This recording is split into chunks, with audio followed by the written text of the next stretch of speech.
en vrai, heureusement que Sagar, elle est bête. Non, là, limite, sa bêtise, c'est une grâce pour la série. Parce que si Sagar, elle était pas bête, elle allait jamais recevoir son karma. Malgré que Momo il soit venu montrer et démontrer que c'est un escroc, genre la meuf elle veut encore se marier. Pourtant Mar il veut un peu empêcher ce mariage. Mais c'est vrai qu'il est énervé de toute cette histoire. Il veut quand même pas mettre sa sœur dans les problèmes. Ngoni elle essaye aussi de faire des efforts de son côté pour dissuader Saga en fait de se marier avec ce type.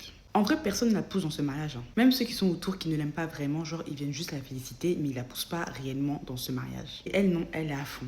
Du coup, elle est tellement à fond que genre elle oublie tout ce qui se passe autour. Même s'il faut qu'on la brûle dans ce mariage, elle va quand même aller. Pikini, ils veulent absolument pas laisser le karma de Sagar. Mais le pire dans tout ça, c'est qu'une Ngoni aussi, elle va partir dans son foyer plus tard. Quand elle va se marier avec l'imam. Pour elle aussi, ça va chauffer. Parce que là déjà, il a commencé à lui dire qu'elle doit se voiler. Sauf qu'il va lui dire ça, après je pense qu'il va lui demander plein d'autres choses. Et comme elle veut se jouer trop les femmes, genre je sais pas quoi, 2.0, bah je pense que ça va pas du tout le faire. En plus avec Sorna qui a dit que en vrai ils sont pas vraiment divorcés et tout. Et que ça peut lui créer des problèmes. Là en vrai je crains ce qui va se passer par la suite. Mais pour le plaisir de nos yeux, parce que je suis grave contente de voir ça, Sagar n'a qu'à aller se marier. Comme Kodu a dit, de toutes les manières elle ne peut pas échapper à son karma.